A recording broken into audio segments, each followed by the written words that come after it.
تو بیوی اور شوہر کے یہی حقوق ہے. ایک مرتبہ درود پاک پڑھ لیجیے. اللہم صلی علی سیدنا شفیعنا حبیبنا مولانا محمد وعلی آل سیدنا مولانا محمد بارک وسلم.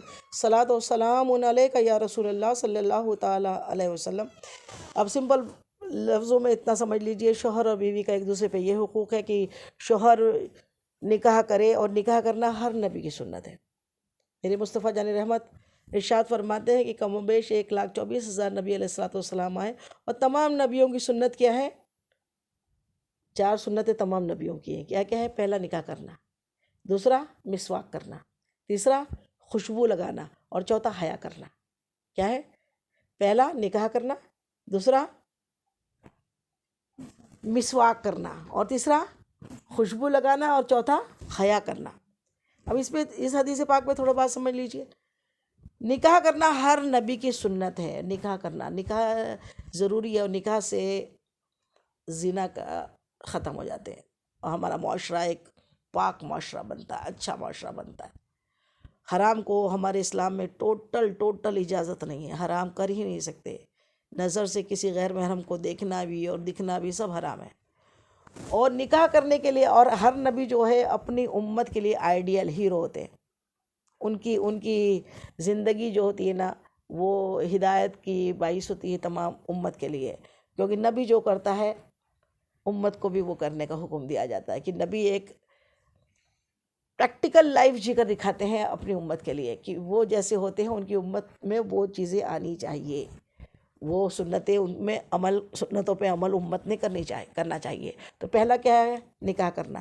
تو نکاح کرنا، جیسے وہ خاتون نے ایک پوچھا کہ یا رسول اللہ میرا کیا حق، میرے شوہر کا مجھ پہ کیا حق ہے؟ تو کیا فرما دیا؟ سر سے پاؤں تک اگر پیپ ہے اور وہ زبان سے چاٹے. تو انہوں نے کہا کیا پھر میں نکاح نہ کروں؟ اتنا تو نہیں کر سکتی نا، اتنا بڑا حق ہے. تو کہا نہیں، نکاح میں برکت ہے، نکاح کر دو.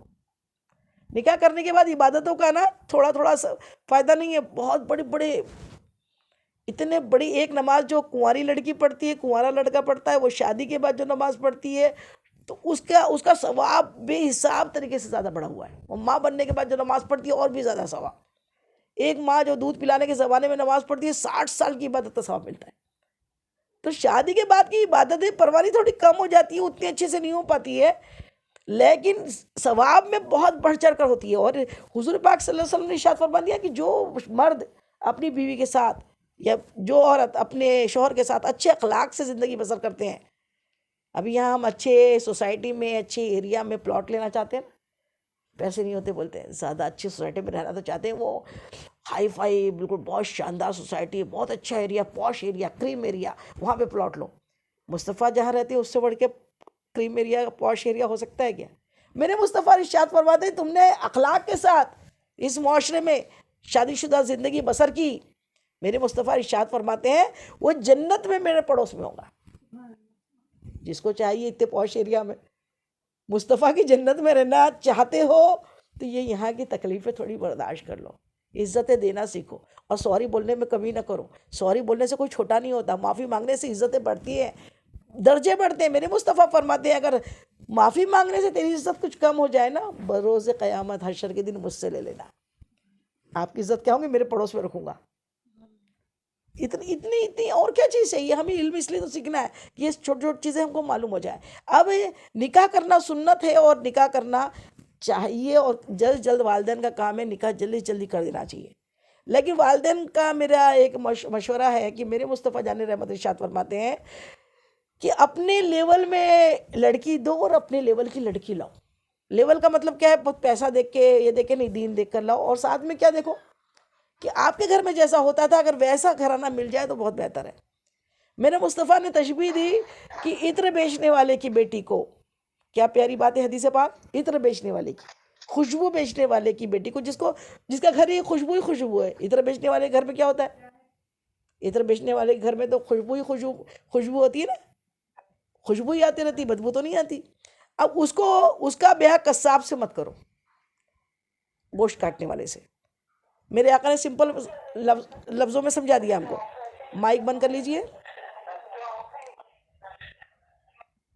کہ خوشبو بیچنے والے کی بیٹی قصاب کو نہ دو. کیوں؟ کیونکہ وہ تو خوشبو میں بسی ہے، خوشبو میں رہی ہے، اور وہ اس کو اگر بدبو کی جگہ پہ جہاں قصاب مطلب گوشت کٹ رہا ہے پھر بدبو ہو رہی ہے اور خون ہو رہا ہے اور یہ ہو رہا ہے، وہ تو رہ نہیں پائیں گی نا. اسی لیے اب قصاب برا نہیں ہوتا ہے، قصاب بولے تو وہ اس کا اپنا پیشہ ہے، خوشبو بیچنے والے کا اپنا پیشہ ہے. تو پیشے والے اپنے اپنے پیشے میں لین دین لڑکیوں کا کرے، لڑکی لڑکا رشتہ مانگے، رشتہ دے. کیوں کہ وہ ایڈجسٹ رہیں گے. خوشبو والی صرف خوشبو کے گھر میں جائیں گی، خوشبو والوں کے گھر میں جائے گی تو بہت خوش رہیں گی. اب اس کو قصاب کیا دے دیں گے تو کہاں رہ پائیں گی. اور وہ قصاب کی بیٹی خوشبو میں جائے گی تو پھر اس کو بھی تو کوئی مزہ نہیں آئے گا کیونکہ اس کو تو عادت ہو گئی ہے. تو یہ والی چیزیں ہیں کہ حضور پاک نے ہم کو منع فرما دی کہ آپ اس طریقے سے اپنے لیول میں اپنے جیسے لوگوں میں نکاح کراؤ. تو نکاح کرنا اس طریقے سے ہے. اب چاروں جو نبیوں کی جو سنت ہے نا، پورے نبیوں کی 4 سنتیں ہر نبی کی ہے: نکاح کرنا، مسواک کرنا، خوشبو لگانا اور حیا کرنا. اب نکاح تو کرنا چاہیے، سبھی مردوں کا عورتوں کا نکاح ہونا چاہیے، نکاح ضروری ہے. اب دوسری بات ہے مسواک. دیکھیے ہمارا اسلام کیا پیارا ہے. مسواک کا مطلب کیا ہوتا ہے؟ اپنے دانتوں کو. اور مسواک میرے حضور کو اتنی پسند تھی کہ زندگی کے آخری لمحے میں، آخری وقت میں جب.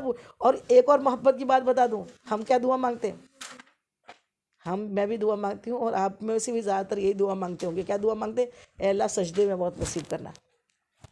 ہر اللہ کا چاہنے والا، اللہ کے رسول کا چاہنے والا کیا بولتا ہے؟ اے اللہ کاش مدینے میں موت دینا، اے اللہ سجدے میں موت دینا. دعا مانگتے ہیں نا. اب مصطفیٰ جیسا کوئی آیا کیا؟ تو مصطفیٰ نے ایسی دعا نہیں مانگی ہوگی کہ میرے آقا نے یہ دعا کیوں نہیں مانگی؟ اور آپ جو چاہتے تو ہوتا تھا، اللہ تعالیٰ پورا کرتا ہے، سوال ہی نہیں اٹھتا. آپ چاہتے تو آپ کو تو سجدے میں ہی روح قبض ہوتی نا. اور وہ تو خادم بن کے کھڑے تھے نا ملک الموت. آپ جب چاہو 3 دن راستہ دیکھتے رہے، 3 دن دروازہ کھٹکھٹاتے. جب آپ میرے آقا کا آخری وقت آیا تو دروازے پہ نوک ہوتی. آپ کے پاس اس ٹائم کون تھی؟ چادر تطہیر والی جناب سیدہ بی فاطمۃ الزہرا آپ کی بیٹی وہاں پر تھی. تو آواز سنی، کہا کون ہے؟ کہا ایک عرابی ہوں، بڑی دور سے آیا ہوں، حضور پاک سے ملنا چاہتا ہوں. بتایا نہیں میں ملک الموت ہوں.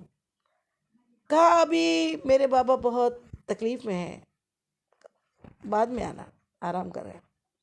پھر لوٹ گیا. شارٹ میں بتا رہی ہوں.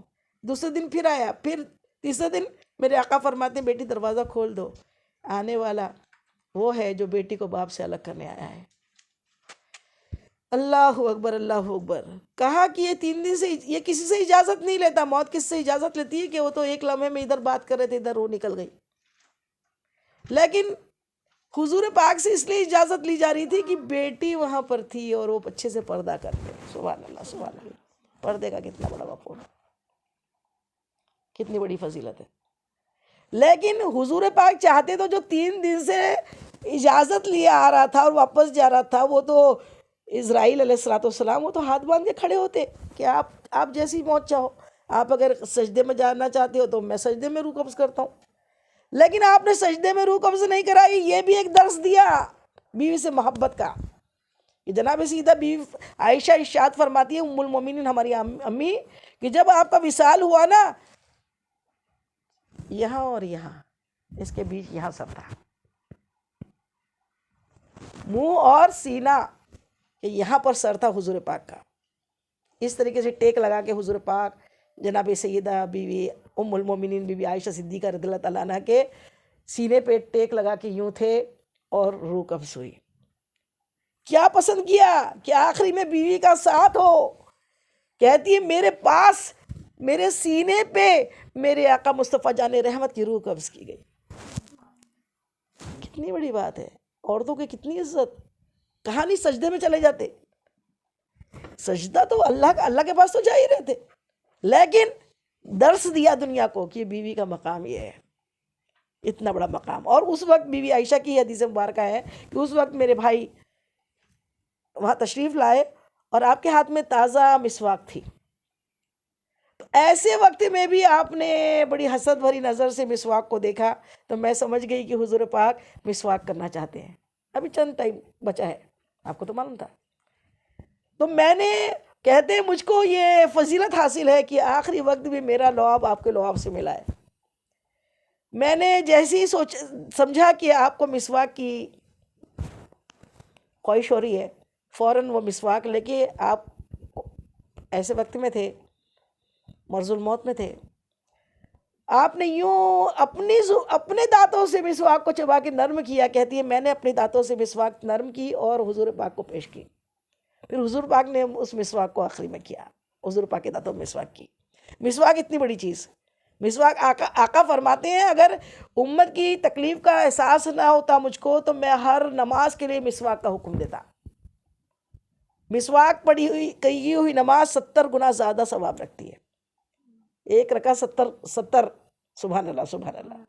تو مسواک ہر نبی کی سنت ہے. تو میرا مردوں اور عورتوں سے مؤدبانہ گزارش ہے کہ مسواک کر کے رہے.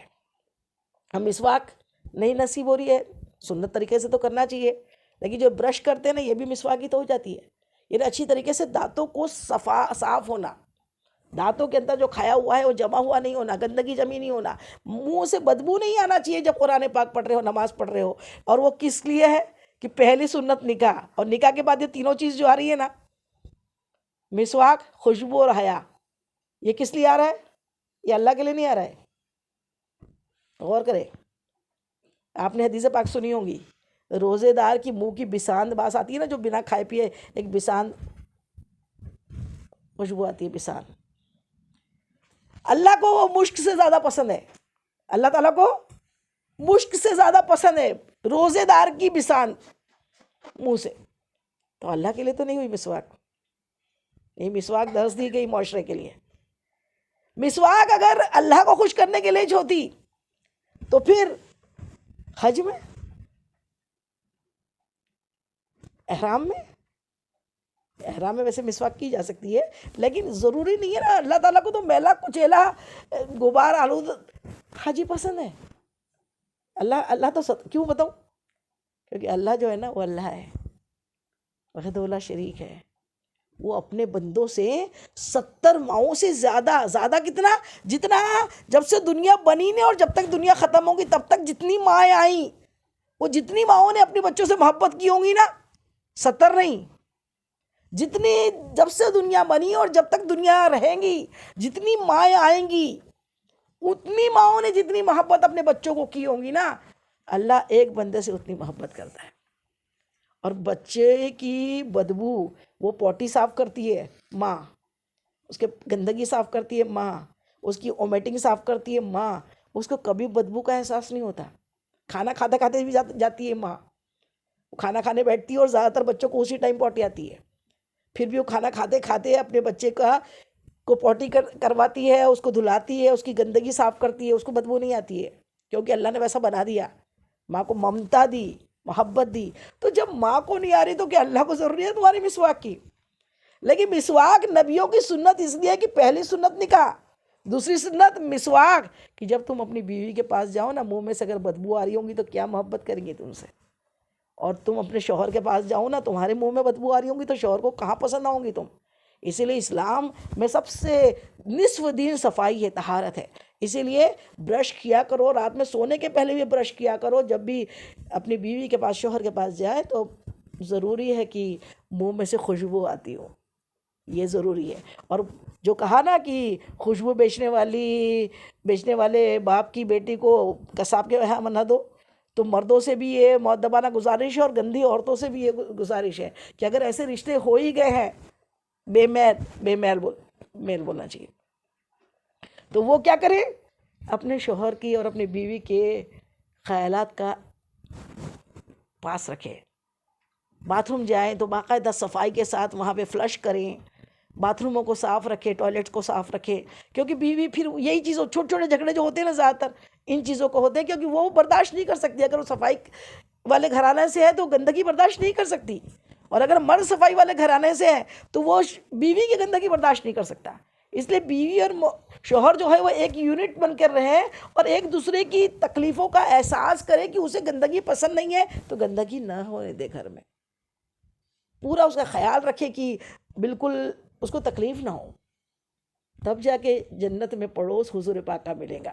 اور تیسرا کیا ہے؟ خوشبو لگانا. تو خوشبو لگانا ہم عورتوں کے لیے تو جائز نہیں ہے، غیر مردوں کو خوشبو نہیں سونگھنا آقا نے منع فرمایا، باہر جا کے خوشبو نہ لگا کے جائے، لیکن اپنے گھر میں اچھی طریقے سے زیب و زینت کے ساتھ جتنا میسر اچھے کپڑے ہیں اپنے شوہر کے لیے اچھے کپڑے پہنے، اچھی کنگھی کرے، جو بھی خوشبو میسر ہے گھر میں اپنے شوہر کے لیے خوشبو لگائے، اور صاف پاک، ایسا نہیں کہ جمعے کی جمعے ہی نہا رہی ہے، بالکل جب ہو وہ پاکیزگی کے ساتھ میں اچھی طریقے سے غسل کرے، خوشبو لگائے، اچھے کپڑے زیب تن کرے، اپنے شوہر کے آنے کے پہلے اچھے سے اس کا ویلکم کرے، اچھی تیار رہے، بالوں کو یوں بکھرا کے بری حالت میں کہ شوہر مجھ سے محبت کرے گا، خاک محبت کرے گا، وہ تو باہر والے کو دیکھے گا۔ پھر کئی لوگوں کی کمپلینٹ آتی ہے، کیا کروں میرا شوہر بہت رات کو آتا ہے، کیا کروں باجی، ارے تو اتنی اچھی ہو جائے کہ وہ کھنچ کے اس کا کام میں دل نہ لگے، یاد آتی رہے اس کو، اور وہ خود دوڑ دوڑ کے آئے کہ بھائی مجھے تو میری بیوی کی یاد آ رہی ہے۔ کاش ایسا معاشرہ ہمارا ہو جائے۔ تو یہ خوشبو لگانا بھی سنت ہے۔ اور چوتھا کیا، حیا۔ حیا، میرے آقا فرماتے ہیں، ابھی اس پہ لمبا ٹاپک انشاءاللہ پھر کرو گی، ٹائم بہت ہو گیا ہے۔ حیا دین سے ہے، جس میں حیا ہے وہی دین والا ہے، اور جس میں حیا نہیں وہ بے دین ہے۔ شوہر اور بیوی لاکھ ایسا رشتہ ہے جس میں سب ظاہر ہوتا ہے، لیکن سب ظاہر کرنے کی ضرورت نہیں ہے۔ نیچی نیچی نظریں والی اور نیچے نیچے نظروں والے مردوں کو جنتیوں کی مرد عورت کی نشانی بتائی گئی۔ تو شوہر سے بھی بات کرو اور نظریں نیچی رکھو تو اس میں ایک لطف پیدا ہوتا ہے۔ بیوی بھی نیچی نظر رکھے، شوہر بھی بے حیائی کے کام نہ کرے۔ حیا میں مزہ ہے، حیا میں محبت ہے، حیا میں ایک الگ سے لطف ہے۔ تو اللہ تعالیٰ ہم کو نبیوں کی سنت میں حیا والا بنائے، ہر رشتے میں ہم حیا رکھیں، شرم رکھے۔ مرد ہے تو مرد کو بھی حیا کرنا ہے، آنکھوں میں آنکھیں ڈال کے غیر محرموں کو جھانکتے تاکتے نہیں جانا ہے، دیکھنا نہیں ہے، نظر نیچی رکھنا ہے، نظریں آنکھوں میں آنکھ ڈال کے باتیں نہیں کرنا ہے۔ اللہ تعالیٰ ان نبیوں کی یہ چاروں سنتوں پہ تمام مسلمانوں کو عمل کرنے کی توفیق عطا فرمائے، اور ہمیں خوب ایک دوسرے کے، اور مرد نان نفقے کا اپنی بیوی کا خیال رکھے۔ یہ بیوی کا حقوق ہے کہ نکاح کر کے آئی ہے تو اس کو اس کے حساب کا کپڑا بھی پہنائے، اس کو کھانا بھی کھلائے۔ یہ تو ابھی بتا دیا، حضور پاک نے بتا دیا، جو تو کھائے اس کو کھلا، جو تو پہنے تو پہنا، گالی مت بک، اس کو گھر سے نہ نکال، اس کے چہرے پہ نہ مار۔ اب یہ سب کریں گے تو انشاءاللہ ایک اچھا معاشرہ، ہمارے اسلام میں ایک اچھا معاشرہ، اللہ تعالیٰ تمام گھروں کو اللہ جنت بنا دے، سب ایک دوسرے کے رسپیکٹ کرنے والا بنے، اور کسی کے رشتے میں انٹرفیئر کرنے والے نہ بنے۔ وما علینا الا البلاغ، اس بیان میں جانے انجانے مجھ سے جو بھی بھول چوک غلطی خطا ہو گئی ہو تو اللہ تعالیٰ اپنے حبیب کے نالن پاک کے صدقے میں مجھ گنہگار کو معاف کر دے۔ آپ لوگ کو بھی کوئی بات بری لگی ہو، ناگوارہ لگی ہو، غلط لگی ہو تو تہہ دل سے معاف کر دیجئے، حشر کے دن کے لیے نہ چھوڑیے۔ السلام علیکم رحمۃ اللہ وبرکاتہ۔